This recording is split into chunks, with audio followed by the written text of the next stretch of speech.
Pat Gray is here on the Blaze Radio Network. Great to start the week with you. 888-900-3393. Pat Unleashed on Twitter. We have a brand new bingo card, of course, pinned to the top of Pat Gray Unleashed on Twitter. When you get bingo this sometime during the course of this week, be the first to call 888-900-3393 to win a prize package, which includes, and is in fact limited to, $30 worth of merchandise from PatGrayShop.com, and then you get the dozen cookies from Kexi.com. It starts in the upper left-hand corner this week with parading and milling. Then Keith saying... That's gross. And we have... Whoa, Nelly! I've often say... We don't know. We can't figure that one out. We're not sure where that one is. I think that's a Biden screw-up. Yeah. So if you find it, you send it to us. And otherwise, that top row is not going to be where bingo happens. Then Jeffy says, rail them up. We get this, the rim shot. Do we have the clip? Which happens a million times a day. Wait a minute. That's we can almost right cover there. The other one by talking about that. Don't say. Don't say. So stupid. Yeah. Where nobody ever said don't say. Nobody ever said that. We lost him. And if you love it so much, why don't you marry it? Jeffy, I'm a fan. Yum yum. Having an alleged affair with a Chinese spy, I refer to as yum yum. So good. Good morning, Americans. Good morning, Americans. It's Friday. Okay. Then, of course, this. No, they need to fulfill Felipe Calderon. They need to establish their right name. Right. We analyze if they have not criminal precedents. Do Mexican police go around asking for papers of people they suspect are illegal immigrants? Of course. If somebody sneaks in from Nicaragua or some other country in Central America through the southern border of Mexico, they wind up in Mexico, they can go get a job, they can work. No. If somebody do that without permission, we send back them. We send back them. If somebody do that without permissions, we send back them. Wait, what? Yeah. He didn't even, there was no touch of irony in him saying that. Like, okay, that's what you expect of us, but you don't do it? Jeez. Keith saying, I just want him gone. Joe Biden. So you're saying there's a chance, starts the next row, completely without feck. Somebody who is feckless. Completely without feck. This from John Fetterman. Brilliant. Would just really like to, the 95. Right. 95. Sure. Really good. Really good. We were just fortunate to have him in the U.S. Senate, aren't we? So fortunate. Mr. Twitter. Oh, that's you. Where's the money? Where's the money? Keith saying, I'm just spitballing here. Now there's a hole in the sky. There's a hole in the sky where the tree once was. Somebody's making money. The Jackie voice. Burr, I'm cold. It's cold, Burr. She hasn't said that in a while, I bet. No, I'm usually the one that says it now. Oh. Jeffy says, live and let live. And it's a geode of mine. Oh, yeah. So it's a fun list. Fun bingo card this week. We'll see what happens. Listen carefully and cross them out as they happen. On Friday, Blaze TV put on an event for presidential candidates, and one of those candidates, who no doubt skyrocketed our to team, the very tippy top. We gotta give credit to our team that did an incredible job with that. Excellent work all around by all of our coworkers that made that happen. It looked great, and it was very newsworthy. I'll say that, what came out of that thing. Arkansas Governor Asa Hutchinson was asked about gender-affirming care by Tucker Carlson. And I believe in a limited role of government. And so, I don't think that California ought to be able to tell parents, you need to have gender-affirming care for the children. The government should not do that. And in the same way, let's keep the government out of it unless it's that extreme case, and let's let parents guide the children.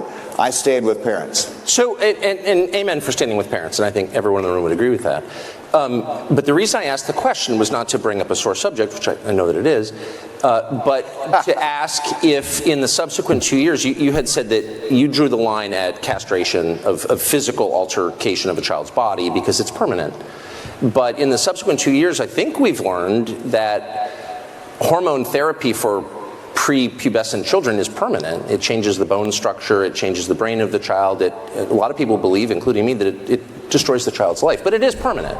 It's not reversible. So given that and the standard you just articulated, do you have different feelings? I mean, this is a permanent change we are making to a child. Why would we allow that if we don't allow surgery? Well, permanent change is one issue, but also hormonal treatment is a different issue and can be a different issue.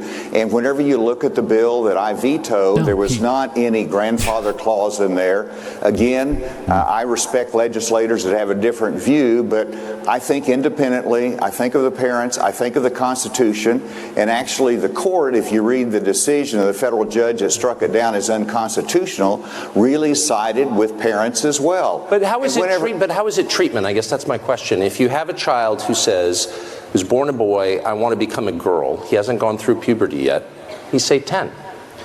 Is it treatment to prevent him from going through the natural process of adolescence? How is that treatment? It seems not like treatment. It seems like something else. Well, you have to.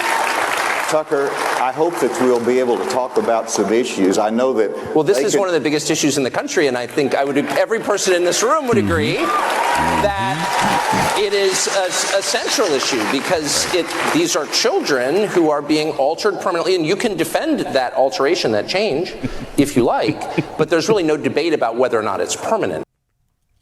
Asa Hutchinson. Yeah, did not really stuck. Know what he was doing. It was just explained to you how it's permanent, like the surgery. So what do you mean it's a different issue? No, it's not. What he's saying is it causes permanent changes to the kid.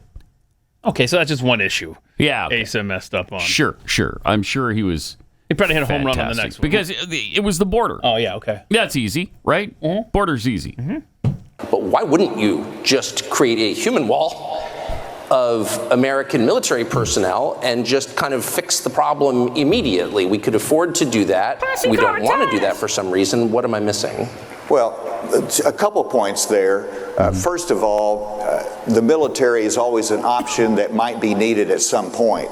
But I want to be able to fix it without having to. How about when 7 million people come in? Is that the point? I would like to be able to do it without using the military for a couple of reasons. First of all, we want to show strength with China and making sure we have a military presence in the Philippines. Wait, what? We want to make sure that we show strength in Europe and that we're able to maintain a military that has a global presence. And so the military has a lot of responsibilities. Secondly, the military. Let me ask you, are those responsibilities more important than protecting our own borders? I'm going to finish my answer first. The second reason is the military is trained to kill people, and they're not trained in traditional law enforcement responsibilities. So it's a different mission. We utilize the National Guard, but our regular military, I hope we don't have to use in the border, that we can solve the problem without that. Now go ahead. Okay, but if I describe to you a nation in which 7 million people had moved without permission, most of them military-age males, and bringing with them, they brought poison that killed over 100,000 citizens of the country into which they were moving every single year, you would say this is an invasion. This is not only a challenge to a sovereignty, this is proof that sovereignty doesn't exist. You don't control your country. It's not really your country. And you would say that's an emergency. In fact, you might even say that's worse than what's happening in Ukraine right now, from an American perspective. And so if that doesn't meet the definition of an emergency with which you'd use the U.S. military to respond, then what does? What's happening in the Philippines? I mean, I'm not mocking you, but what is happening in the Philippines is more important than that? Well, the Philippines is close to Taiwan, and so that sends a signal, of course, that fact that we have our bases there, that if we have the right personnel, the right equipment there, then we send a signal to China, don't touch the freedom of Taiwan. And I think that's important. Do you? The Mexican border is close to Texas. In fact, it's connected to it, and Arizona. New Mexico, California. Mr. Geography over here. Yeah. So I'm not that moved by the fact that the Philippines is close to Taiwan. That was abysmal. He should just go home now. Just go home. I think and stay there. Yeah, as who was this? Pat Head Farm Kid said, "No more Hutchinson momentum." That's for sure. Wow, really bad. Yeah, but it got worse. Yeah, okay. There's the vaccine too with Asa. One of the powers that government did usurp over the past several years is the right to decide what medicine you take in the form of COVID mandates. How did you feel about that? And how many COVID shots did you take? And how do you feel about it now, in retrospect? How many COVID shots did you take? 0.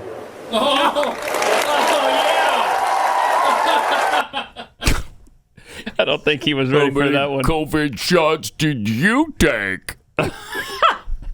So I think that's breaking Did he news. ever answer? Because I think everybody assumed that Fox employees had to take shots to get Except back he into wasn't the in the building. Yeah, I guess so. So that's why. That's interesting.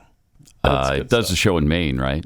Or wherever. I think as we learned yesterday, I didn't know this, that on Friday when he was talking with DeSantis, I guess he spends half the year in Florida, half the year in Maine. Is that right? Something like that. That was interesting. It's nice.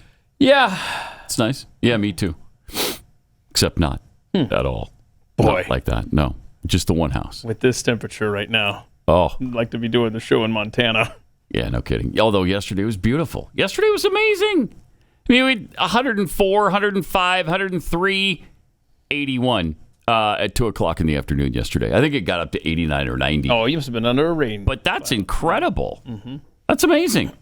Was it hotter than that at your house? It was only 90. It got to 90, and that was as hot as it got in Keller. It was in the 90s, yeah. And then it rained and then knocked it down, so that was helpful. It's awesome. Yeah. Incredible day. All right. So you saw the Hutchinson clips there. Yeah, it seems like that was bad for him. Glenn compared it to the Hindenburg disaster, which seems about right. A little reminder. Oh, look at that. There's the ASA. The ASA campaign going on off in Friday. flame. Yeah, this is Friday, this footage. And it's falling on the morning fast, and all the folks between that this is terrible. This is one of the worst catastrophes in the world. Oh, it's like 400 or 500 feet into the sky, and it's a terrific crash, ladies and gentlemen. The smoke and the flames now, and the flame is crashing to the ground, not quite to the mooring mast. Oh, the humanity. There it is. Yeah. Boy, that is rough. That is. Ugh.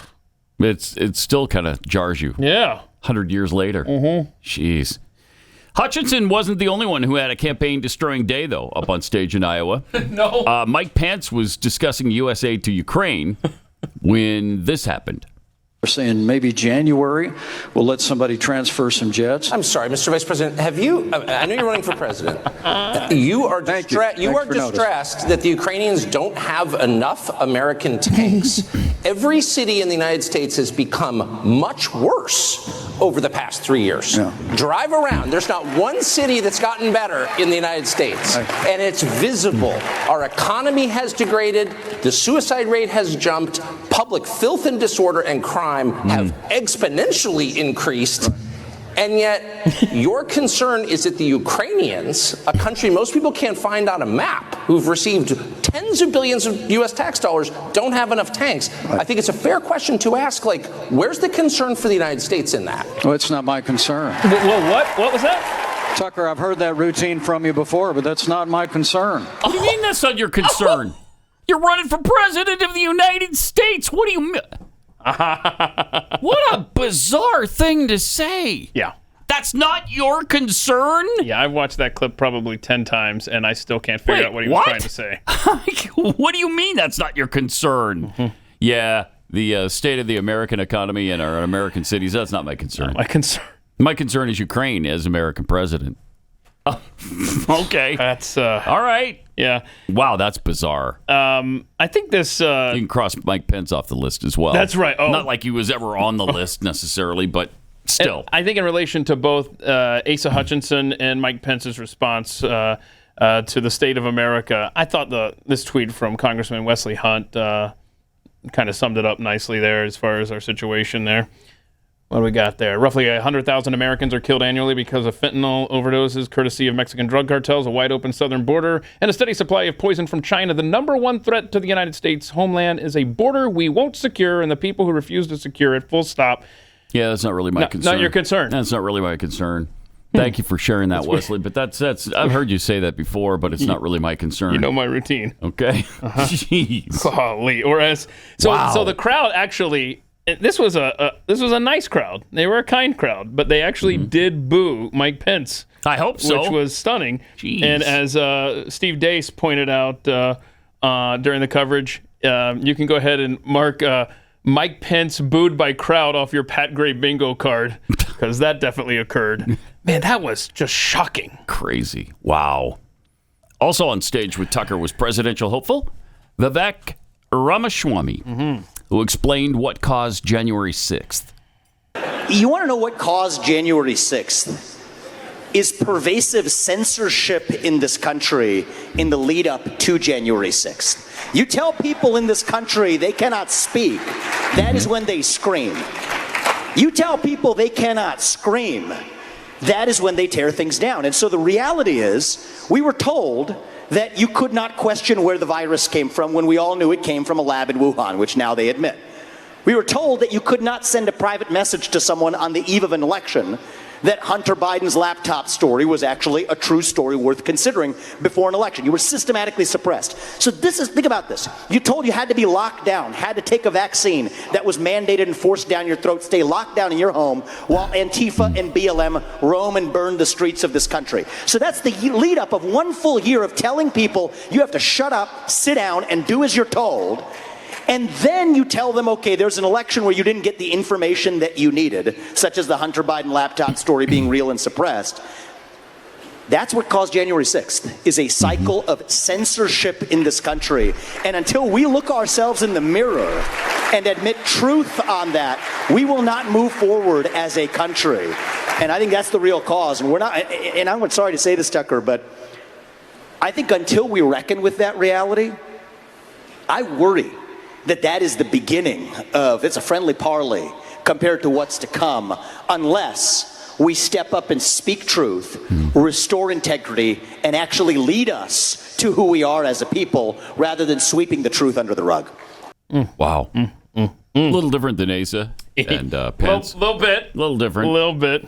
He was also asked about white privilege. Now, my parents came to this country with almost no money. I've gone on to found multi-billion-dollar companies. And then people tell me, oh, that's because you had privilege. They tell me white privilege. It's sort of weird. It's sort of an interesting. It's kind of interesting. Do you tell them? I said, take the blindfold off, and now you have your answer. But the interesting answer is, actually what I do tell them, Tucker, is that I did have privilege. I didn't grow up in money, but I had two parents in the house, a mother and a father, with a focus on education and a faith in God. And you know what? That is the ultimate privilege. That if I'm going to enjoy that, every kid in this country ought to enjoy it too. Man, he's good. Yeah, he was definitely had the best showing of any of the candidates. Definitely an A+ day for Vivek. And then even for me personally, the conversation he had with Glenn after the Tucker conversation, where he didn't know Calvin Coolidge was going to be a part of the discussion. Glenn brought him up.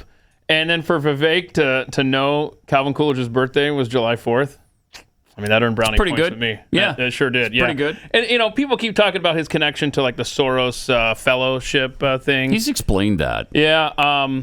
And then somebody just this morning sent to me that his first tweet ever back in 2020 when he got on Twitter was a response to the Soros Foundation thing saying, welcome to Vivek Ramaswamy, fellow Soros. But I don't see anything, like, people don't trust him. Why? I'm not picking up that. You see, like, my only problem with him, it isn't really a problem, is that he's clearly trying to angle for Trump's number 2. And I think you have some polling data that you're going to share with us that shows that is a distinct possibility based on how the crowd's reacting to him. But there's this mistrust of anybody associated with George Soros, which I completely understand. But like you said, He's explained that. I'm gonna need something of substance to show me that I shouldn't trust him, because I love the stuff that he's saying. Me too. I can't think of a thing he said that I disagree with. And the way he says it is always really good. You know, he's got the charisma and the speaking ability that I really wish Ted Cruz had when he was running for office. If he did have that, he might be president of the United States. But he didn't, and here we are. Well, Vivek loves this country. I don't think anybody does can love the argue country. with that. I mean, he's smart, and he's so well spoken, and his policies are conservative. He's great. He's great. Ron DeSantis was the last participant on stage for the day, and here's what he had to say about Ukraine. This mess a year and a half from now, say, and let's just say it's static, it's where it is right now. What do you do about it? How do you act?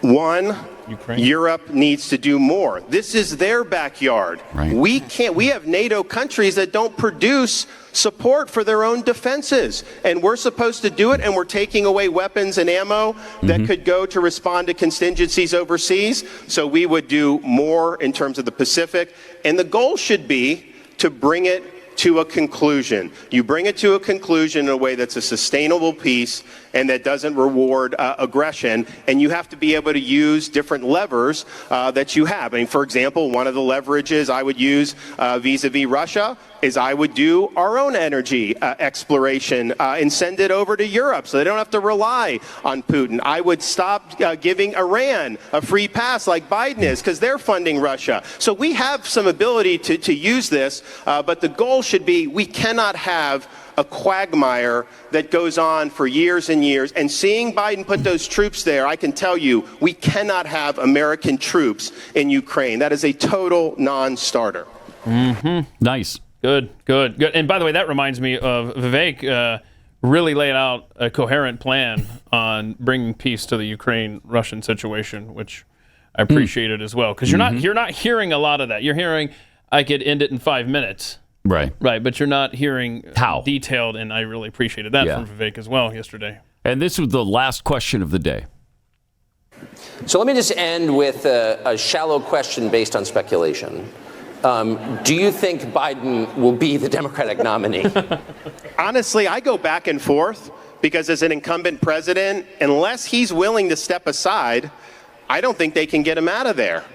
On the other hand, I'm fully prepared to have a Florida-California showdown and let the people choose what's the better vision for the United States of America, because I'm very confident that the freedom in Florida is what more people would choose rather than the public defecation on the streets of San Francisco. That's a good way to finish it up. Yeah. That's good stuff. So we didn't even play clips from Tim Scott, who was, okay. Just right. I mean, there was nothing good or bad there.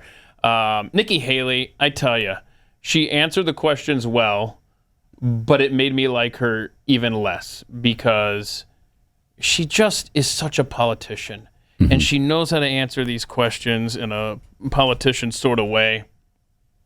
And I don't trust her, especially on Ukraine. She's been way too neocon on that, so she's off my list for just that alone. But I don't know. Tucker did such a great job with that. I just couldn't figure out why he didn't really press Nikki Haley on some of that stuff like Ukraine in a Tucker fashion. But, I mean, I give him a solid A for that on Friday because that was good stuff. Yep. So, on Saturday then, the Charlie Kirk Turning Point event took place where Vivek Ramaswamy was speaking, and he vowed to destroy the deep state. Means we believe that the people we elect to run the government ought to be the ones who actually run the government, not this bureaucracy, the deep state, the administrative state that runs the show today. And that is why I've said that we're not just going to reform these agencies. When these agencies from the Department of Education to the FBI, to the ATF, to the IRS shouldn't have never existed in the first place. We will not just reform them, we will shut them down. That is what it means to live in a constitutional republic. Like that. Yeah, and again, I have to go back to his conversation with Glenn on Friday. Vivek explained how, I think it was like the redundancy and all this stuff. Like, I think he said you could cut, and he named off the federal agencies. You could cut them by 80%. You could completely get rid of this agency and get rid of that agency because there's so much redundancy. I mean, just sing to me, baby. I mean, this is, I'm liking it. Yep. He's really good. He's got great policies. He's well-spoken. He's smooth as silk. I mean, I don't know what's wrong there, really. He hasn't gotten an awful lot. In a couple of polls, it looks like he's gotten some traction. But they did the Turning Point poll yesterday. Right. Or the day before, whichever. And, Donald Trump had 87.5%. 87.5%. I think DeSantis was number 3 at 4%. Okay. I'm not sure who took number 2. Was it? Oh, really? Was it Pence? Oh, I thought you had that. No. I think Vivek won.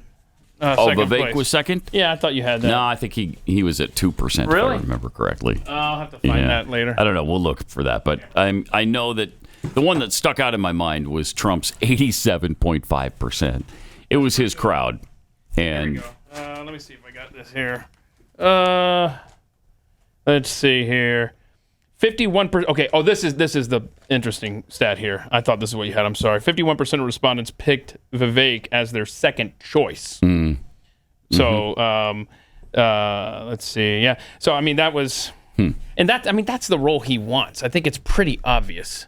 I mean, sure, he wants to be president, but he has gone out of his way to avoid any kind of criticism whatsoever of Donald Trump. Yes, He's gotten favorable remarks from Donald Trump. Yes. And I think a Trump-Vivek ticket is feeling more and more likely with each passing day. And here's what Trump said yesterday at the summit. 16 months from now, each of you will vote in the most important election of your lifetimes. This will be the most important election. With your country, your freedom, and your future on the line, we are in trouble. This country is in trouble. The election will decide whether your generation inherits a fascist country or a free country, whether you will have a rule of tyrants or the rule of law, whether Marxist radicals burn our civilization to the ground, which they're looking to do, or young patriots like you propel America to glorious new heights greater than ever before. Side by side, we're going to fight and we're going to win. We have no choice, actually. It's a fact. He's right. I mean, it's super important. It is the most important of all time. Yeah, no question about that. I just want Biden gone. Here's what I don't like about Donald Trump is the Ron DeSanctimonious thing is just so unnecessary. I don't understand it. I can't. It just turns me completely off. And he just insists on continuing it because he hates him so much. Because how dare you run when I'm running? I mean, whatever. But it's irritating to me. It's very irritating.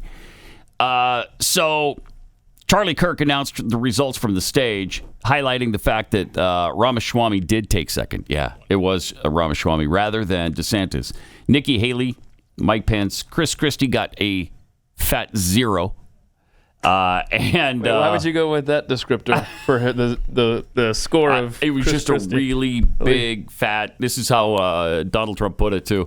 A really big fat 0. I didn't see that. Just heard that we won the big turning point straw poll in a blowout, getting 85.7% of the vote. Ron DeSanctimonious came in a solid third with 4.3. Vivek got 2%. I think he did better than that if he took second. And sloppy Chris Christie, as usual, got a big fat 0. Okay, so that redeemed him just a little bit there at the end. More Packer Unleashed coming up. Pat Gray Unleashed.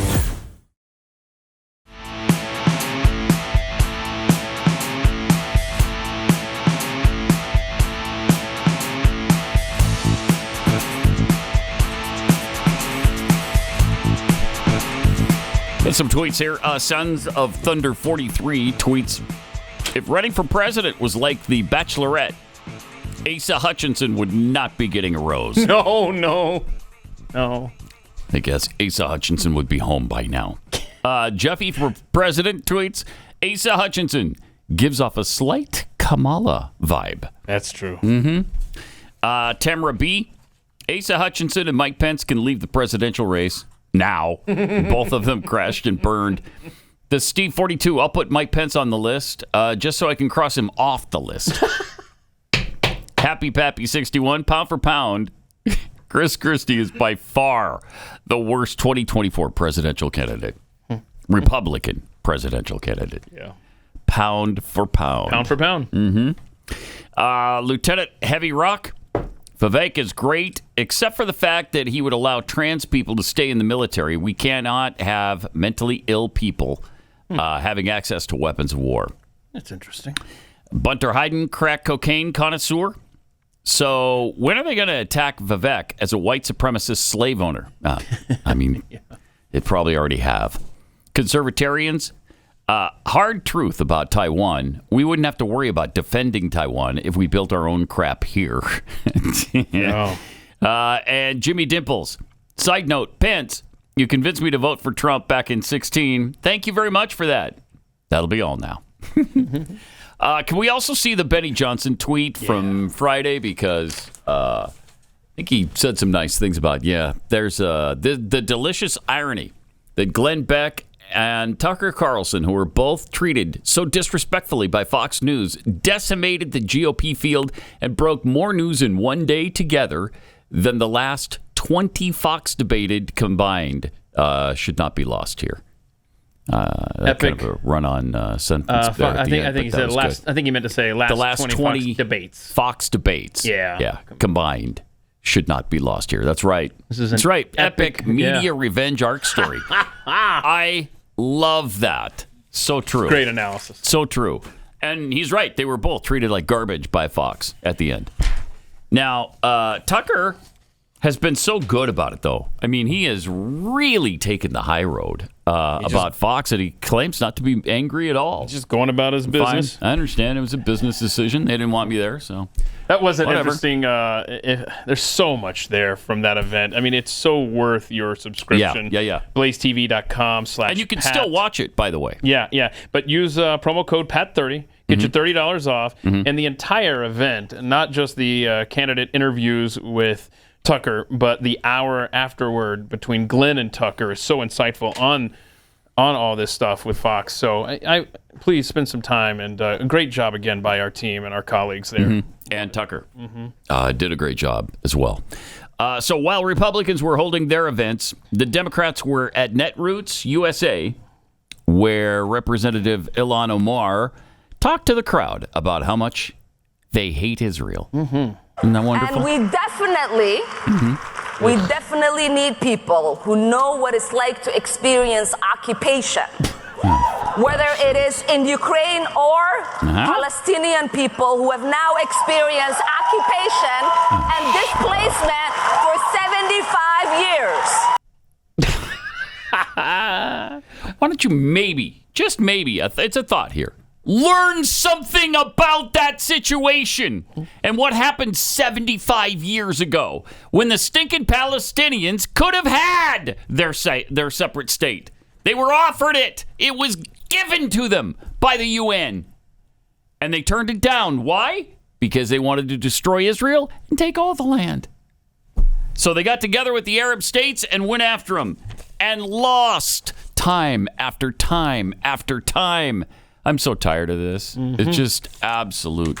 I was reading over the weekend about, Jeopardy host, Mayim Bialik. Mayim? I don't know. Do you know how you say her name? I don't either. I'm sorry. She was what? I don't know. She was on some show years ago. a long time ago as a kid, right? She was on Blossom, right? She was Blossom. Yeah. Yes, I was trying to think of that all weekend. But I don't know how to pronounce her name. Yeah, I don't either. But she's getting all kinds of crap on Twitter because she said something about Israel that was positive. Whoa, we can't have that. No, you can't have that.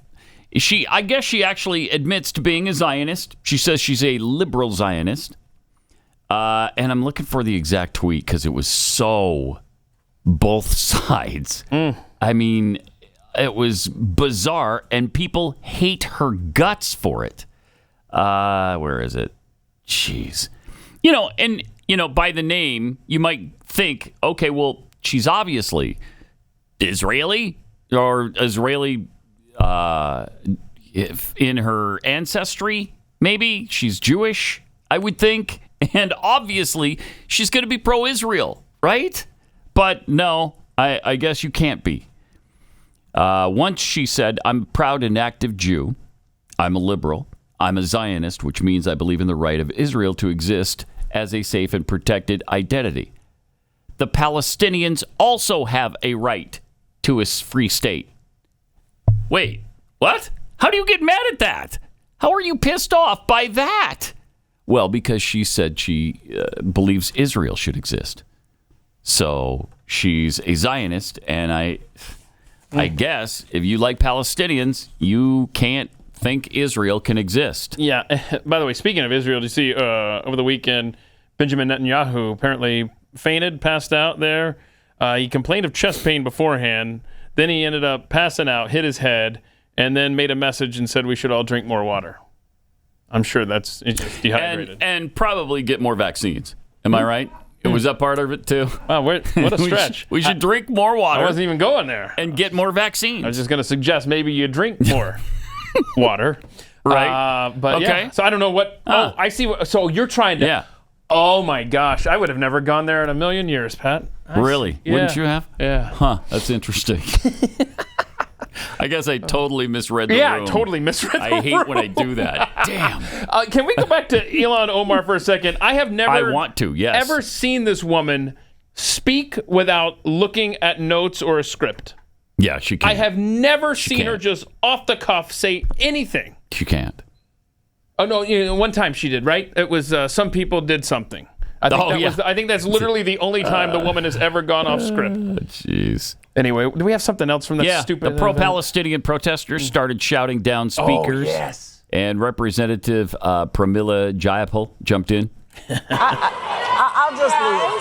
Maybe I should just walk off. Guys, can I say something? Can I say something as somebody that's been in the streets and has participated in a lot of demonstrations? I think I want you to know that we have been fighting to make it clear that Israel is a racist state. Oh, gosh. That the Palestinian people deserve self-determination and autonomy. That the dream of a two-state solution is slipping away from us. That it does not even feel possible. It does not even feel possible. Yeah, whose fault is that?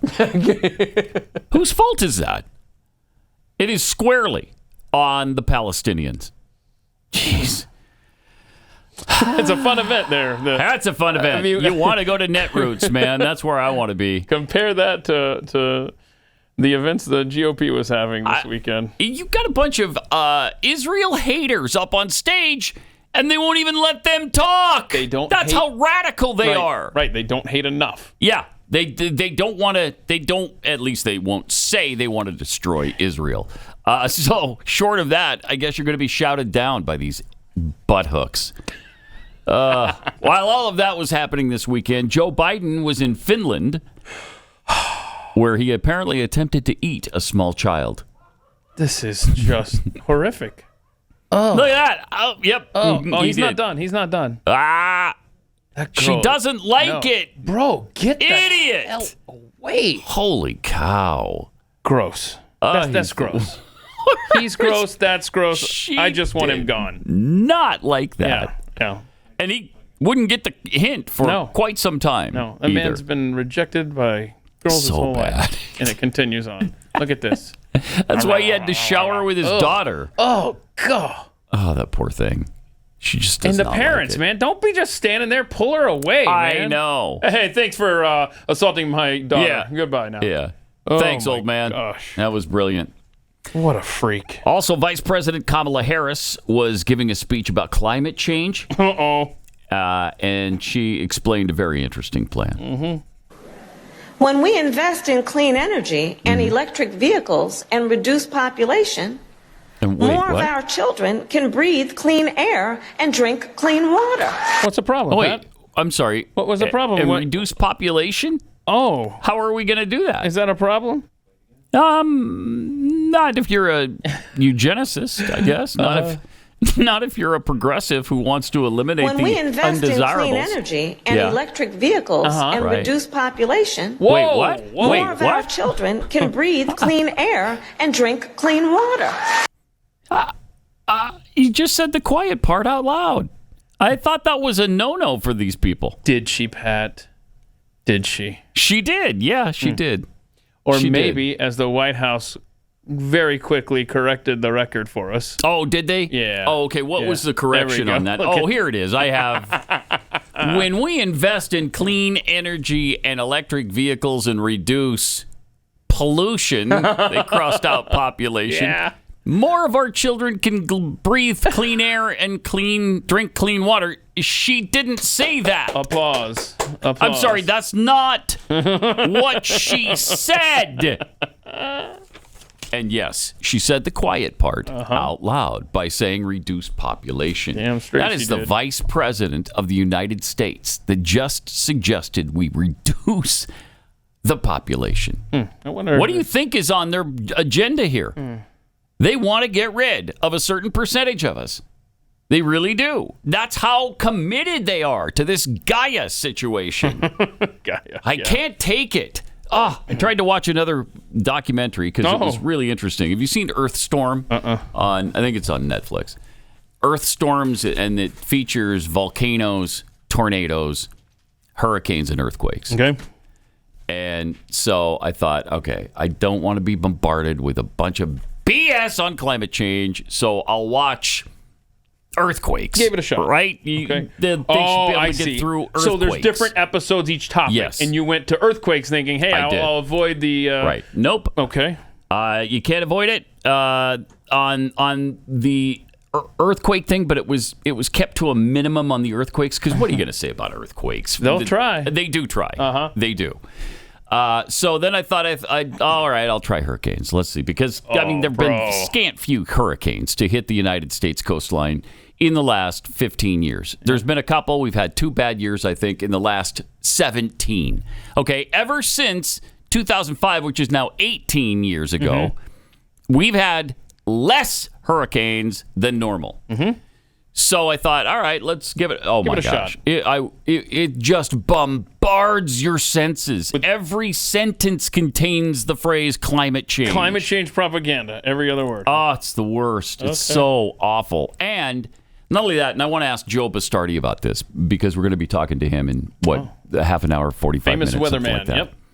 So Joe Bastardi is one of the voices of reason on the whole climate change situation. So I can't wait to ask him about a stat I heard on this stupid thing. Oh, cool. That 3, 4, and 5 category. 3, 4, and 5 category hurricanes have doubled since 2005. That is a flat out, absolute lie. It is not true. I don't know how they're making that true, unless they're talking hurricanes, typhoons, and cyclones. Unless you're talking worldwide, I don't know, because I don't follow the cyclone or typhoon season in those oceans. So I don't know, but maybe Joe Bastardi has the information on that, because I don't even know how they make that claim. Yeah, I want to ask him about the temperature of the oceans that we keep It's boiling. And that's another point that they made in the documentary. The oceans are boiling. And then he said, not literally, but kind of. Wait, what? Well, so that was scientific jargon. Yes. So they really got down to science there. It's not literally boiling, but it kind of is. Even though it's 140 degrees away from boiling, it's kind of boiling anyway. That's good stuff. They did say off the coast of Florida, it's 91 degrees. Okay. The ocean. Mm-hmm. Did you see that last week? No. Yeah, they just said that last week. Oh, good. And of course, we've had how many hurricanes so far have smashed into the U.S. coast? 0. But knock on wood. And that doesn't mean we won't have any hurricanes, of course, this season. But I had a very good friend who is a meteorologist in Houston. He doesn't live there anymore, but he did for a long time. And he used to tell me all the time, he'd get so irritated with people talking about the heat of the ocean. He claimed it's the differential of the temperature between the ocean and the air coming above it. That's what creates the intensity. Is just like with tornadoes, you need that combination of hot and cold smashing into each other. Sure. And that's what causes the tornadoes. Same thing with hurricanes. But I don't know. Should be an interesting discussion with Joe Bastardi. That's coming up. He'll be in studio with us in a little over half an hour here. My goodness. Speaking of Kamala, though, here's a tweet from her over the weekend. She tweeted out. This administration is so pathetic and has no self-awareness whatsoever. Yeah, let's see this. This is amazing. Democracies cannot be strong if the rights of women are under attack. Yeah, but see, her tweet there is women's issues are America's issues. Okay, to quote Jeffy, are they? Are they? No, not with this administration. She's the one. Right. They're the ones attacking them. Exactly. Wait, leave that up there. Hold on a second. When I pulled this for the show, I wasn't sure if you were going to go off more on this administration for their horrific track record on women's issues or the democracy's line. Yeah, well, yeah. Take your pick, Pat. I know. But how dare this administration, even for a moment, try to fake that they're into protecting women and women's issues. All they care about are men who pretend to be women. Unbelievable. That's what they care about, and that's what they're fighting for right now. It's really agonizing. These people. So agonizing. All right, 888-900-3393. Pat Unleashed on Twitter. Yeah, we got more that happened. It was a big weekend. We had our event. We had the TPUSA. We had that. We had the Netroots. And then the NEA got together. And I know how big of a fan you are of. Huge fan of the NEA. Of educational unions, teachers' unions, man. They're so good. We've got something to play from that. And a congressman who has an idea, Pat, for a new cabinet level position. And I know you're going to love it. Okay. I don't know about everybody else, but I know very excited. You'll love this new idea. All right. More Pat Gray Unleashed coming up.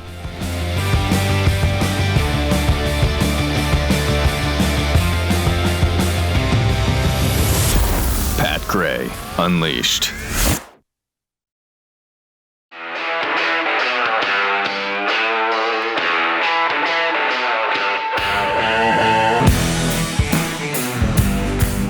Pat Gray is here on the Blaze Radio Network. Welcome. Some tweets here to start the hour. Mr. Nobody tweets, I'm just happy to hear Vivek say that we live in a constitutional republic and not a democracy. Yes, thank you so much. A breath of fresh air.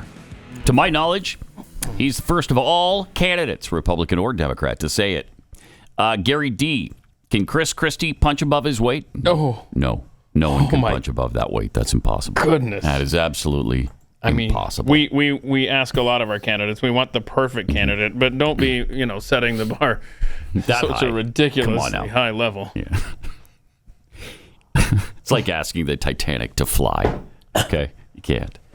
Fury and Energy tweets, a two-state solution is not possible. The Palestinians have stated Israel has to be erased. Right. It's in the charter of the Palestinian Authority. So, good luck with that two-state solution. Good luck with that. It seems like it's out of reach. Yeah, it's always seemed out of reach. Why? Because they demand that Israel be obliterated. So, yeah, that makes it tough. It really does. Over the weekend, National Education Association President Becky Pringle discussed her union's mission, which is always fun. When the NEA gets together and has their convention and stuff, some good things come out of it. Right? Yeah, and this is one of them. I can hear Chief Seattle. What the hell's happening? What? Crying out to us. Chief Seattle. Urging us to remember when you know who you are, when your mission is clear, and you burn with the inner fire of an unbreakable will. No cold can touch your heart. No deluge can dampen your purpose. And yea, you are those stars in the darkness. Your light will not be dimmed. Your purpose will drive you in a righteous fight for freedom because you know who you are. Settle down, baby. Good golly. You know who you are. You are the idiot. Relax. Our mission is clear. Wow. We will advocate for the rights of education professionals, and we will change this world there you for go. our students with that inner fire burning. Okay, I can't take any more. You can't take any more of this? I can't. The woman loves children. Just and loves screaming at the teaching top of your lungs doesn't make it a good speech, Puddin'. Okay. Also, they're going to fight for the rights of the NEA professionals. There's your problem right there. Is you care about your rights, not the kids, and certainly not the parents. The parents don't figure into it at all. Now, okay. Now, I can't speak for anybody else, but I'm not an education professional. So I'm just spitballing here. But let's say we teach kids how to read, right, and do math. Yeah, how about that? And then if there's time at the end of the convention, then you can scream into the microphone. I mean, what the hell is that? I don't know. That's These are the bizarre. people in charge of your child's education if they're in a public school specifically. These are the radicals, the extremists. These are the psychos who are in charge of your children's education. So, congratulations on that. That's rough, dude. Yeah. No, I'm sure everybody's filled with confidence right now about sending their kids to school again this fall. That'll be great. Washington, D.C. has been full of some great ideas lately. Representative Al Green says the U.S. government needs a new federal department. This is fun. Yeah, he's about to explain. Establishing a Department of Reconciliation, here's what this department would do. Here's The what Department of it would Reconciliation. allow us to do. Yep. All right. What would it allow you to do? To have a Secretary of Reconciliation. Let me guess. Just as we have a Secretary of Commerce. Okay. Just as we have a Secretary of Education. Just as we have a Secretary of Labor. All right. A secretary. The secretary. Whose job it would be to wake up every morning with conciliation. With conciliation. Reconciliation. With reconciliation. On his or her mind. On his or her mind. Could be a and man, that secretary would have undersecretaries, just as we have undersecretaries in the Department of Labor, Commerce. Right. Yeah. You'd have an Education. undersecretary. Undersecretaries that would have various aspects of reconciliation to deal with. And reconciliation would be broader than the enslaved people. We got it.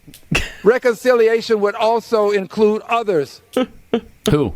Who else? With whom we have not reconciled. Well, those that you haven't reconciled. Everybody like such we need as to reconcile. people without maps. We have not reconciled. We have not.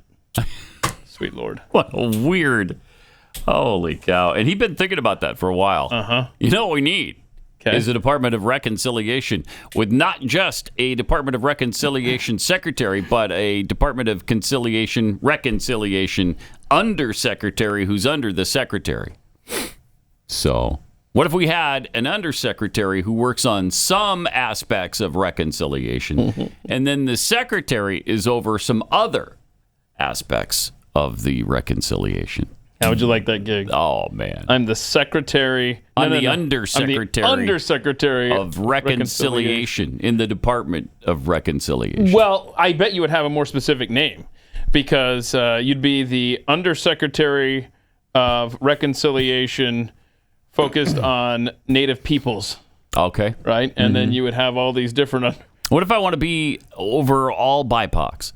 All the black indigenous people of color. Then you would be the undersecretary of reconciliation for BIPOCs. For BIPOCs. Can I be over all the BIPOCs, or do I have to just pick, one group of persons of color. Okay, so we're talking about a federal bureaucracy, so you're going to have to just break apart because we need more government jobs. Okay. We need more $220,000. I was looking up, like, the HUD secretary makes $221,000 a year. So the HUD secretary? Yeah, so I'm sure that the Secretary of Reconciliation is going to make a similar amount, and then the undersecretary is probably half of that. So before you know it, we're talking about real money. Yeah, eventually it'll add up. You start adding to the bureaucracy, and then pretty soon, you got a really big government that does all kinds of things you don't want it to. We are a nation adrift. Oh, it's just so stupid. Man, oh man, Ashevitz. What a whine.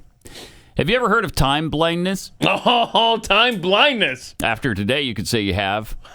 Don't say you didn't ever learn anything from this show, because check this out. New term. So I just got yelled at for asking a very reasonable question. Oh, that sucks. So I'm applying to go somewhere, and I just wanted to know, are there accommodations for people who struggle with time blindness and being on time, And then the person I was with interrupted and acted like I was asking something else. And then when we were done, they actually started yelling at me and saying that accommodations for time blindness doesn't exist. And if you struggle with being on time, you'll never be able to get a job. Provided you're trying your absolute best to be there. And then they're like, your stupid generation wants to destroy the workplace. And yeah, I think that a culture where workers are just cut off because they struggle with being on time when there's other solutions that we can look to. I think that just anybody who thinks it's okay to just treat people like that, that culture needs to be dismantled. Yeah, okay. And then I asked that person, how can you feel good about yourself upholding this kind of system? To destroy society. And then to think I'm entitled. No, if people think it's okay to treat others like this, that's entitlement. It's entitlement that you ask somebody to be on time to a job that they do that you pay them for. I mean, all right. Okay, first of all, I really hope that video isn't real, but it's listed at the Cleveland Clinic website. Time blindness refers to the inability to recognize when time has passed or to estimate how long something will take. Yeah. Sometimes they're hoaxes, right? It's somebody being funny. Is this on a... This is on the Cleveland Clinic website, though. She is? No. Oh, the definition I just read. The definition. There's a doctor who says time blindness isn't a diagnosis or a specific symptom. It's more just a general way of talking about the phenomenon of losing track of time. And it can be more extreme for some people. Wow. And the comments underneath that video were priceless. Like, I don't know, I'm sorry, time blindness made me send your paycheck too late. Right. But I want to, as ridiculous as that chick is, whether she's real or fake, obviously it's to the point where there's a definition on the Cleveland Clinic website about it. Can we just pause the last shot there somewhere on the video, Joe, because there's a lot going on here with this chick that I'd like to analyze. She's in a room that features both a shower curtain and a bookshelf. Oh. How do you pull that off? Like what? Oh yeah, look at that. What home improvement design show gave the okay to that? And then it's got that gaudy octopus on it. I mean, there's so much happening here. I can't quite follow along. But there's the little darling and her time blindness. It's just have respect for people in their time, and that I think that's a good general rule to follow. Well, so many of this generation they don't believe they have to abide by any of our rules. Any of the rules that we've set up before are all obsolete, I guess, and they shouldn't have to abide by any of them. And if you think they should, well, then, you're completely out of touch with humanity. So I just Googled, and I'm not shocked at this answer. Okay. Who invented the clock? A white guy. What? Peter Henlein. Oh, no. Yeah, there it is. Oh, no. In Germany. In what year? Let's see. Oh, he was a locksmith. Stinking bastard. Let's see. What year was this? 1541. Okay. Of course it was some white guy. Uh-huh. Of course it was. Uh-huh. A white guy with time blindness. Makes sense now. Am I right? Mm-hmm. Does it say? Does it say he had time blindness? Let's find out here. Don't say. Don't say. Okay. Let's see. Yeah. Okay. So as far as records are maintained in history, the first clock by Henlein was made in 1510, but by 1541 he was well known for his art. Okay. Well, that's a For his non art. sequitur sentence there. Weird. And was called to different parts of Europe to design the most beautiful clocks for palaces and big clock towers. Okay. Did he do Big Ben in London? I wonder. All right. 888-900-3393 as Keith looks that up. Big Ben? Because that's important information that we got to. No, he did not. Okay. Architect Charles Never mind. Barry did that one. Never mind then. Over the weekend at the box office, what would you guess would be the number one movie of the weekend? I'm going to say Sound of Freedom. No. No. But it was number 2. That was dang close. It wasn't Indiana Jones, was it? Get this.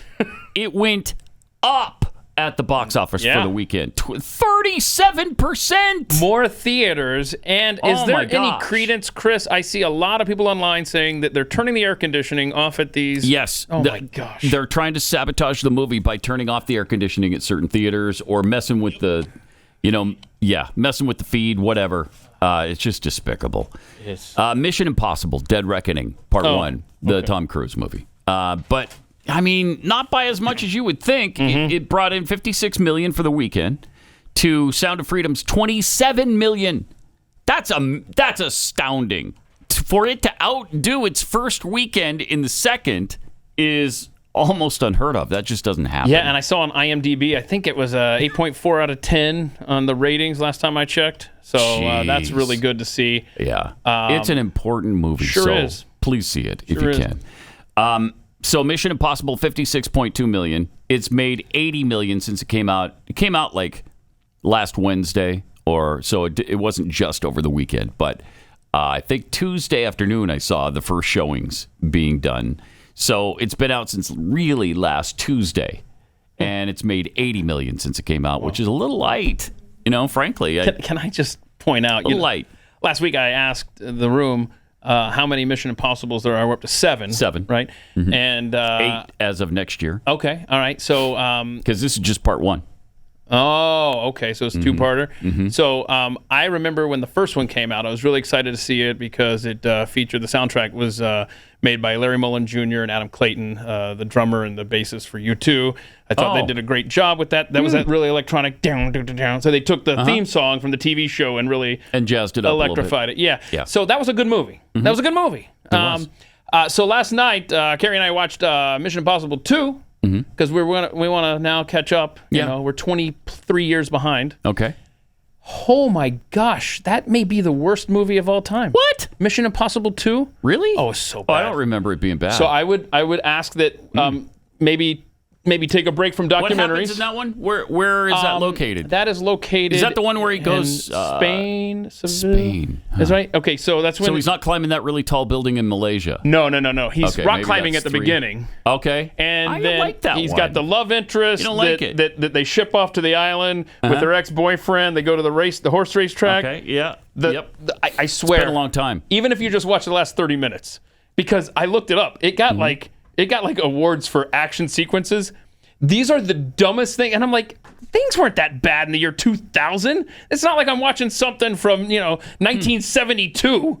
This is just so over the top ridiculous with the slow motion and the flips and the shooting behind the back and the I'm gonna kick you in slow motion Matrix style. Oh yeah, I do remember that. It just stuff. goes on and on and on. So I'm really looking forward to Mission Impossible 3 real soon. All right. So you're not going to watch Mission Impossible 3? No, I'm going to watch them all. Are you? I am. I can't believe that the franchise survived that. Yeah, well, it did. I don't know. And it thrived. Okay. And it's up to 7 now. Oh, by the way, do you remember how we had the clip last week? It wasn't Tim Ballard. It was Jim Caviezel talking about that,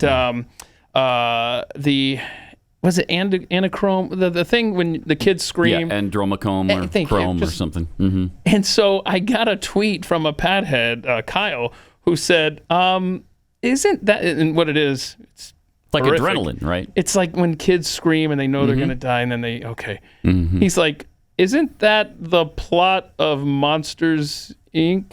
Yes. That's right. Oh, bro. Oh, my gosh. Gah. Yeah. Yeah, because they take the energy from the kids. Yeah. Oh, man. Okay. And wait, who made Monsters, Inc.? What company was that? That was Disney, right? Which is Disney. Yeah. Oh gosh, it comes full circle. Amazing. All right. So anyway, after Mission Impossible 2, or 7, I mean. Sound of Freedom was at 27 million for the weekend. Listen to this. It's up to 85.4 million since it came out. 85 million. Incredible. That's fantastic. Then, so it beat Insidious, The Red Door, by more than double, because that was third at 13 million for the weekend. Indiana Jones, trailing 12 million, made 145 million since it came out. Oh, did you see? I saw a quick thing that said Harrison Ford is tired of being embarrassed and he's going to retire. Like Seriously? that's the rumor among his friends and stuff. Really? He's embarrassed by this? He should be. I mean, the movie's not that bad, but the reception to it is.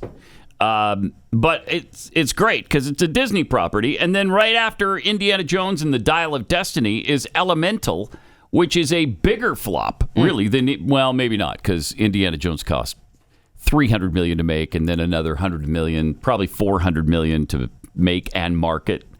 And it's made 145 so far. We're not even halfway there. It's going to lose hundreds of millions of dollars. Elemental is as well. That's only at $125 million. So 2 Disney movies in a row right there that have underperformed like nobody would have ever guessed. And then the Spider-Man, which I saw over the weekend, Across the Spider-Verse, 6 million. And it's up to 368 million since it came out. Good? That's doing really well. But you like the movie, though? Yeah, I'm not a big cartoon fan, but... Oh, it's a cartoon? Yeah. It's an animation, yeah. Oh. Yeah. Some have called it the best animation ever made. I'm sorry, that would be Beavis and Butthead Do America. Get in line. All right, more coming up in just a second. First, let me tell you about an interesting little fact that you probably hadn't heard between last year and this year. Veterinary care prices for your pets have risen an incredible 33%. That's insane. And it also means that if you have an emergency situation with your pet, you could be on the hook for a ton of money really quickly. That's why Embrace Pet Insurance exists, to give you peace of mind when it comes to your pet's health. Don't let those rising prices be what stands between you and taking the best care of your pet. With Embrace Pet Care, you can visit any vet or emergency clinic, and if you have multiple pets, you can get a 10% multi-pet discount. They have 24/7 helpline and optional wellness rewards programs to help out and to help ensure that you prioritize preventative care for your pets. So that's really kind of the wave of the future. Don't wait for the unexpected to happen. Join the massive community of pet owners who trust Embrace Pet Insurance to protect their pet. Head to embracepetinsurance.com/unleashed. embracepetinsurance.com/unleashed. Sign up for pet insurance today. Make sure you go to embracepetinsurance.com/unleashed, or else they won't know that I sent you. Pat Gray Unleashed. Missed an episode? Catch up anytime, anywhere podcasts are found. Pat Gray will be right back.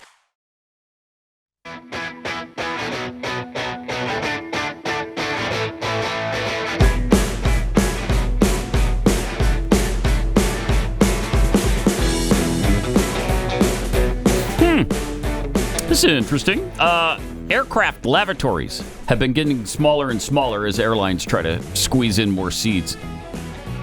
They can get a half an inch per row with less padding in the seats. They've been removing closets, making the galleys where flight attendants work smaller. They're serving less food, too, so, there's less to store there. And they've been making the bathrooms smaller, too. The Biden administration, though, plans to do something about that. Of course, because that's their business. One of the main jobs of the American president is to ensure bathroom size on aircraft. I think we all understand that from the U.S. Constitution, right? That was kind of foreshadowing a tweet earlier this week from Kamala, where she was like, "Oh, we're gonna fix bathrooms." What was the stupid phrase she used? The majority of domestic flights do not have accessible restrooms. This is absolutely unacceptable. Our administration will soon announce a solution to help this inequality or inequity. Okay, jeez. What was Get out of inaccessible here. bathrooms? I swear I thought that the payoff was going to be something with like trans bathrooms. When I saw that tweet. Yeah, that wouldn't surprise me. So inaccessible, I mean, I don't know to whom, large people. I don't know. I mean, there's not a lot of room. No, and I don't mind look at that. Look how cramped that is. That is rough. Yeah, it's not comfortable. But. And I'm with you. I don't mind them making this adjustment, but I don't It's not their business. It's not the role of a government to do this. Nope. If the bathroom becomes so small that you can't use it, people stop flying your airline. Right. I like that. Let the market work it out. That's a good bathroom right there, man. Yeah, that one's pretty big. That. Whose is that, I wonder? I don't know. That's probably one of the long haul, transatlantic or something. Yeah, that's the first class bathroom. First class bathroom? Business, yeah. And that's class. That's where you and I, that's where we go. Yeah, right. See if you can squeeze in here. Yeah, good luck. And good luck finding the way to flush the toilet, too, because it's not obvious usually. And I'm not kidding when I say this. I bet there are I'm not trying, no pun here, large number of people who probably have to back into bathrooms. I've never seen it myself. But I wish Jeffy was here to comment on that. Yeah. Well, first of all, that's not fat guy seating, that's for sure.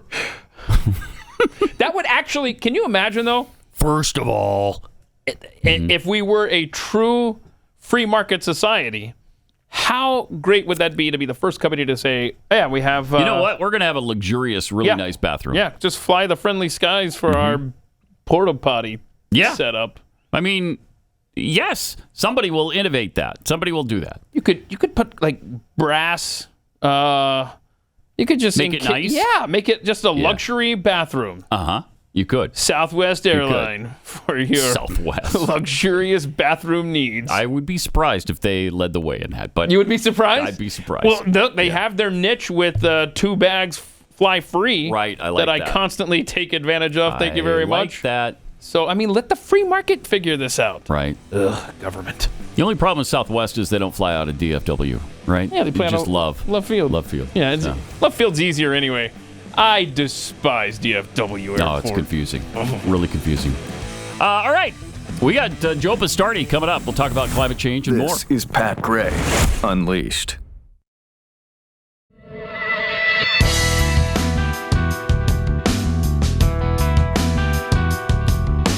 Hey, we welcome to the show Joe Bastardi from weatherbell.com.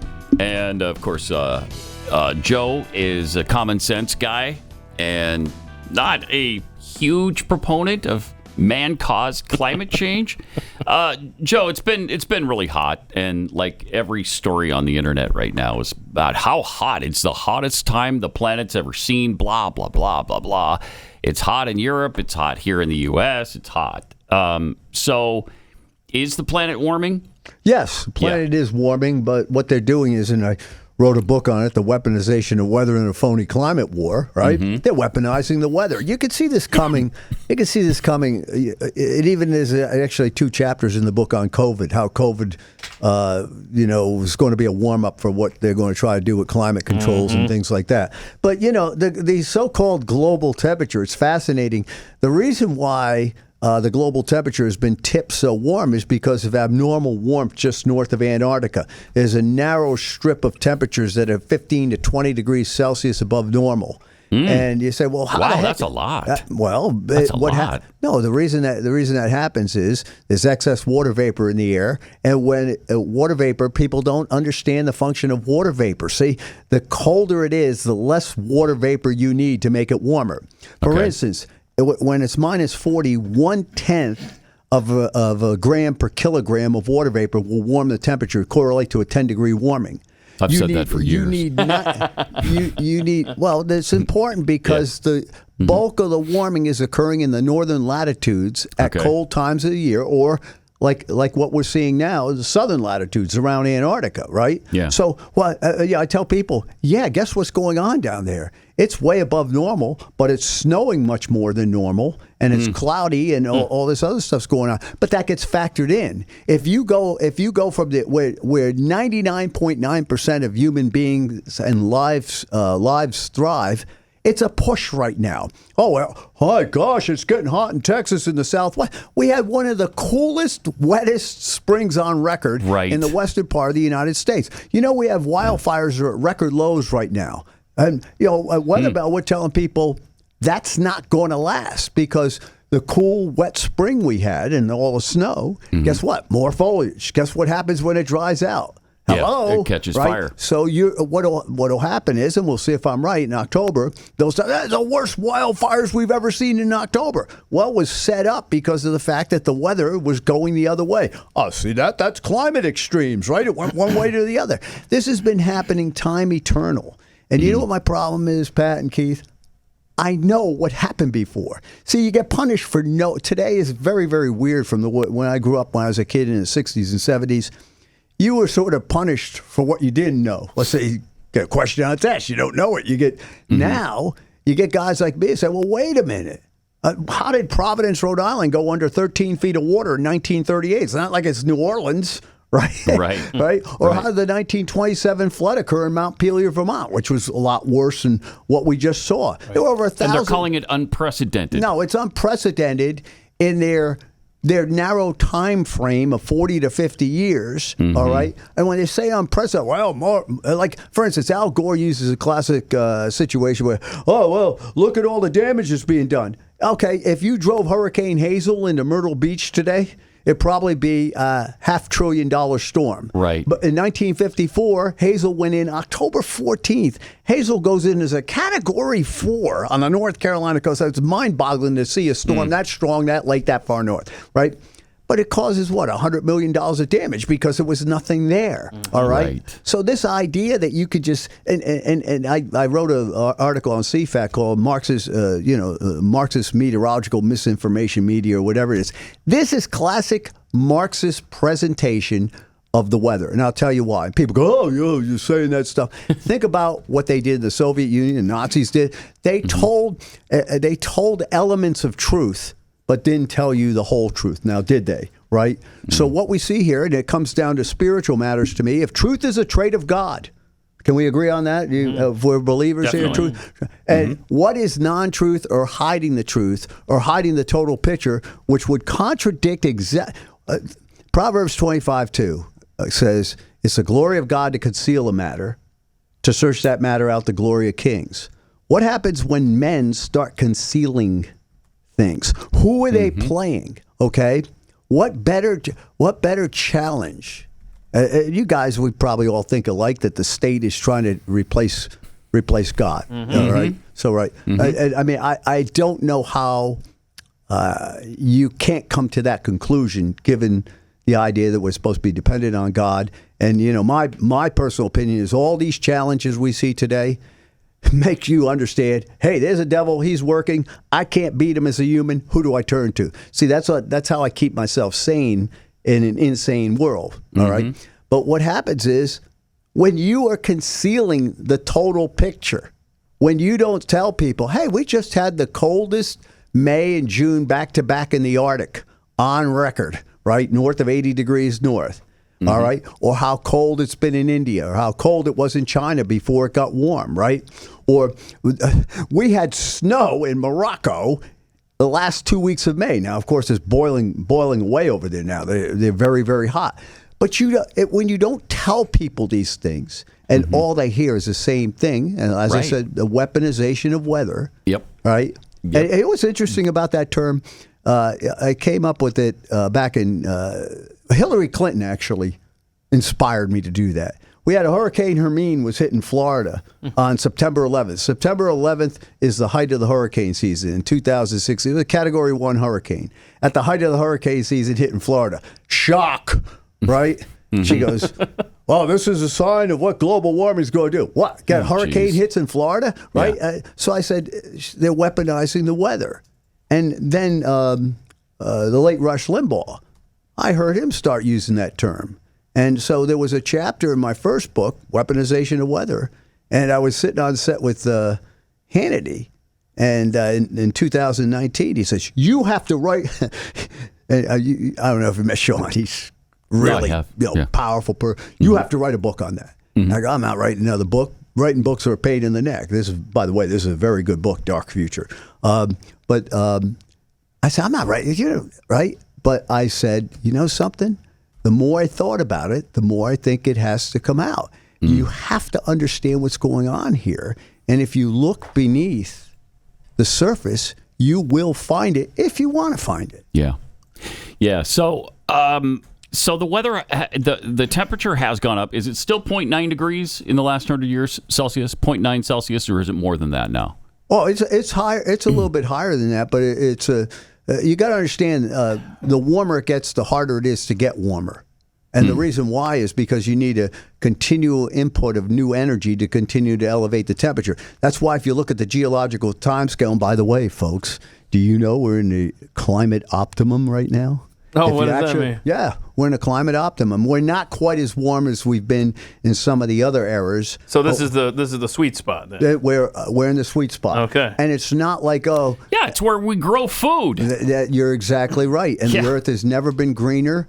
And the problem is too. And I wrote a blog on CFACT called "It's Summer, Get Over It." Right? Yeah. That's great. One of the biggest problems is that I think there's been a decrease in the health of American people in general. The male testosterone is half of what it was in the 1950s of men in their 30s. All right. Now, what does that mean? It means it's harder for you to adapt. I come in here, you see, I'm still competing at bodybuilding. So at my age, without doing what RFK is doing, right? I like to get a push-up contest with him. I'll beat him without the testosterone replacement. But what was funny was, what's funny is I have to stay lean. I cannot get out of shape anymore if I want to continue to compete. So I'm always cold. I mean, it's freezing. What the heck? I thought there's an energy crisis, right? And so I find that running lean makes me better. But if you're the average person, think about what's going on today.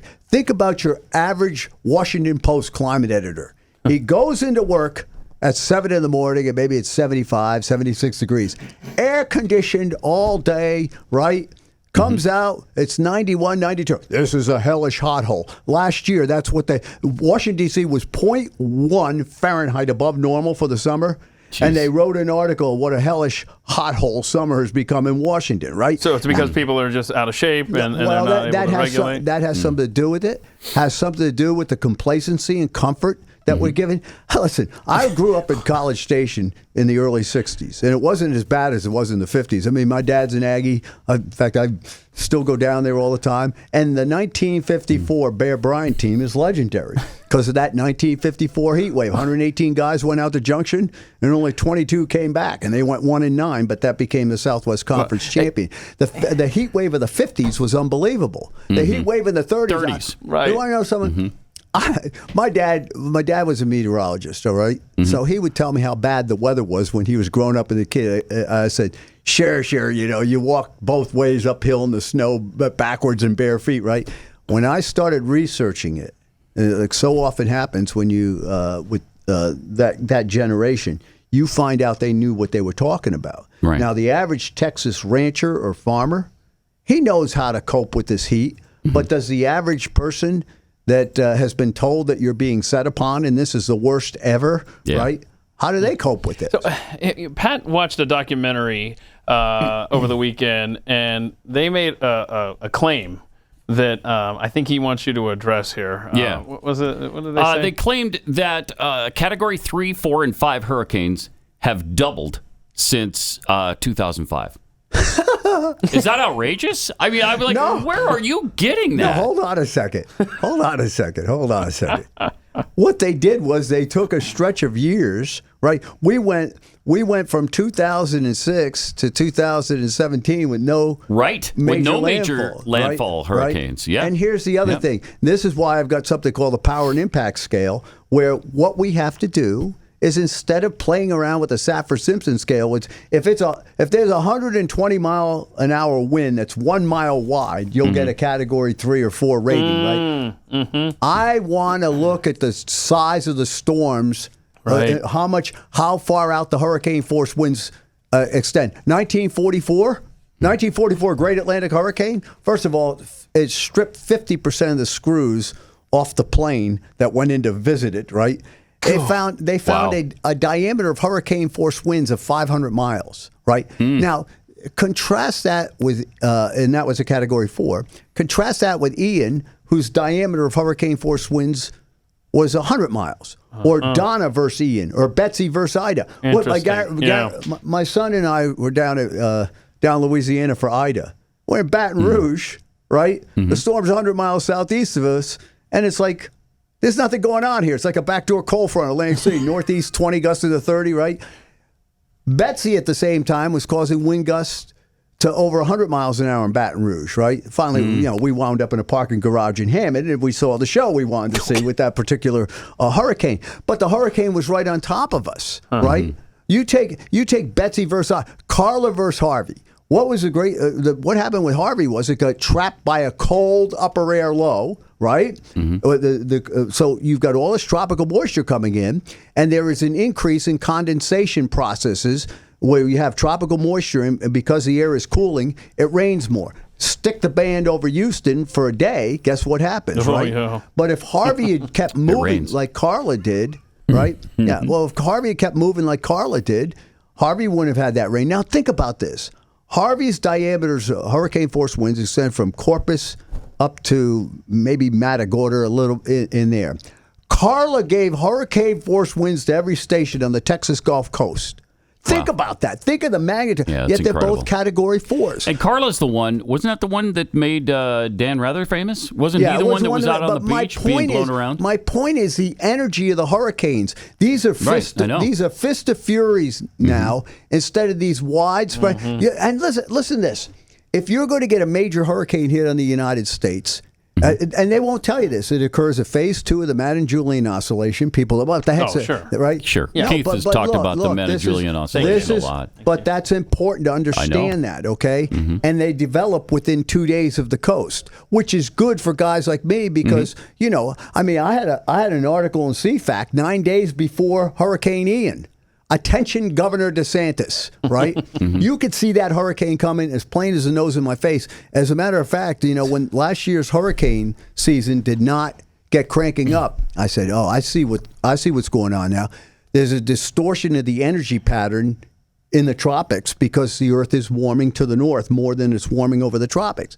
So what has happened is when that happens, it spreads the sea level pressure patterns out. You need cooling. You need cooler air masses, high pressure to be able to resist the warming, right? So I said, bingo. Watch what happens. You're going to see every one of these storms come further and further west, right? And so we picked out, we told people, we have clients. We have the Bahamas. We have all these clients. We have clients in Texas. We said, okay, here's what you have to look out for. I'll tell you what you got to look out for in Texas with the hurricanes this year. You're probably not going to see one come out of the Caribbean into the Gulf. You know what you might see? You might see an old front that gets draped in the northern Gulf of Mexico, and a piece splits off and comes back west-southwest toward Texas and tries to hit in the coastal bend, right? As opposed to the big tropical waves that come up. Okay, so Joe, hang on real quick. Wait, before you get to that, Keith, let me take a minute and tell you about what it's going to take if all of a sudden our global medication supply chain of antibiotics disappears. It's going to take you having a little bit of foresight and doing a little planning ahead because all of these medications are coming from China right now. And so there are already shortages. We talked about this last week. There's already shortages of some antibiotics. And if you want to avoid that, get yourself the Jace case from Jace Medical. It's a great way to keep yourself prepared for the worst. It's a pack of 5 different courses of antibiotics that you can use to treat all kinds of different bacterial illnesses, things like UTIs and respiratory infections, sinus infections, you name it. It's a great way to be ready for shortages. It's a perfect way to get ready for traveling. Don't get caught unprepared. Go to jacemedical.com, enter the promo code PAT at checkout. That's JASE, jacemedical.com, promo code PAT.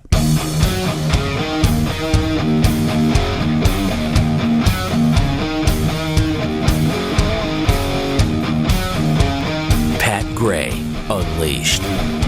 Okay, so the left has really been leaning on warm ocean temperatures. Oh, the temperature of the ocean is rising. What's going on out there, Joe? Well, it's kind of funny. The guys on my side of the issue, I warned them. I kept trying to warn them what was going to happen. Because what happened was I was looking at the sea surface temperatures from the 1950s to the 1980s. They were stable. And because carbon dioxide relies on what we call outgo long wave radiation, the increase of temperatures and of solar It doesn't absorb incoming radiation. It absorbs the outgoing radiation from the Earth. It needs warming to cause warming. That should be a red flag right off the bat, that it is not what initiates the warming. You need warming to cause warming. So I said, guys, there is something going on, because we were steady state through the 80s. And fortunately, I have a lot of people I'm friends with that are a lot smarter than me, geologists. And one guy, Dr. Arthur Vitorito, says to me, he calls me up and says, have you looked at what's going on with underwater volcanic activity? And this is totally hidden. What we call geothermal spreading began to increase in the late 80s and early 90s. And it is, if you look at that article I had, CFACT, okay, you will see the direct correlation of the increase in underwater volcanic activity. What we know, because it's sort of like, oh, it's like the Hunter Biden laptop. Just don't look over there, right? Right. No, I wrote an article about that, how it's like that. Just don't bother looking, right? So what happens is the sea surface temperature started going up. So even when you have these periods where it's leveled off, if it's warming, you take off the La Nina, what happens? And what was very interesting They don't even talk about that anymore. They don't talk about El Nino, La Nina, none of that. Well, no, and factored into it. So I was trying to say to the guys, this is our San Jacinto. In that we literally, you have pulled them into their own trap and they don't even know it, because there's no way that the penetration of back radiation, what we call it with CO2, penetrates the top millimeter or two of the ocean, can possibly be warming the ocean so suddenly the way we've seen it. Has to be direct, powerful input. What have we seen? The increase in underwater volcanic activity. Let me ask you a question, guys. If you were to warm a pan of water, would you use a blow dryer or would you use a stove? Okay, that's the first thing. Second thing is, what has that done? That has spread out the global wind oscillation, precipitation, and moisture, so there are less clouds in the tropics. There are less clouds in the tropics. The last big long track hurricane was Irma. All these other ones they're coming across. You can see them coming across. They don't develop till they get into the coast. They have to get away from what we call the main development region, which shows there's a distortion going on. And sure enough, when you look at what's going on over the last 15 years, there's been a marked decrease in cloudiness over the tropical Pacific, the tropical Atlantic. What do you think is going to happen if there's more sunlight coming into the pattern? It's just like out in the West. We've cleaned the air. We've cleaned the air so much in the West. We don't have a lot of sulfur dioxide in the air like we used to, and that's particulate matter. And so some of the warming in the West, most of the warming is because of the warming of the Pacific that has occurred, but some of it is because we've cleaned the air. Wow. So you're saying that the reason that we have such we're not able to put out these forest fires. Is that where you were getting at with? Well, precipitation created because we clean the air so much? The precipitation processes are all there. Yeah. Okay. I'm talking about in the tropics. All the bang for the buck. Oh, I thought you were talking about out west. I can't keep up with you. I'm sorry. The one thing I could chain wrestle the weather. Put it that way. Oh, we know. When I wrestled, I couldn't wrestle, but I could chain. I know what chain wrestling is. Just move from one thing to another. No, the warming that is occurring. All right. I want you to think about this. The oceans have 99% of the thermal bang for the buck. All right. It's the oceans. 1% is not going to push around 99%. 0.042% of 1% is not going to push it around. And since man's contribution to the CO2 budget is only 0.03%, do you realize how small your carbon footprint actually is? Yeah. And by the way, you guys, here's what you got to do. You got to quit breathing. Yeah. I know. It's a pollutant. Let me there are days where I consider I know you guys. I know this is your show, and I come on and it becomes my show. But what happens is I want you to think about this. Okay, think about it. The good Lord created animals to exhale 100 times more CO2 than they inhale. Now we all need oxygen. Where does that CO2 go? It goes into plants. What do plants do? They put oxygen back into the atmosphere. They become more resistant. You know what I was amazed at? I drove up here from Houston yesterday, and I'm looking, I go, wait a minute. Everybody's telling me how bad it is in Texas. And I remember when I was here in 2011. Man, it was just like a desert down here. I mean, everything was parched. It's green grass like crazy is green, right now. and it's great. That's the other thing. Yesterday it was 89 degrees here. Well, yeah, you had the thunderstorm go through in the morning, which was nice. Yeah, but what I'm saying is the plants have become more drought resistant because of CO2. Yep. So the basic ending is this. The basic idea is this. Look, don't believe me. If it's important to you, if it means something to you, go look for yourself. Go look at the entire picture. Don't have a matter concealed from you, from other men. Go look at it. Always, always, always ask something. It was so opposite of what we were in the 60s and 70s, where a journalist was always, well, that's what they're telling you, but let's go look at the other way. And in this thing, in climate and weather, it's not about climate and weather. Yep, I know. That's there's no doubt about that. All right, give us the wherever that people can get more information from you. We'll tweet it out. cfact.org. Yeah, well, that's where your blog is. Weatherbell.com. Yeah, and I'm writing another book a fun book called For the Love of the Weather, right? All right. Of all the great things, the beautiful stuff. Part of my listen, my mom and dad just passed away. We got 10 seconds. Okay. I've loved the weather since I was 3. Yep. Just like you love your kid, you don't want to see your kid abused. I don't want to see what I've loved since I was 3 abused, and that's what's going on. Thanks, Joe. All right, God bless you. Thanks for being a voice of reason. This is Pat Gray Unleashed.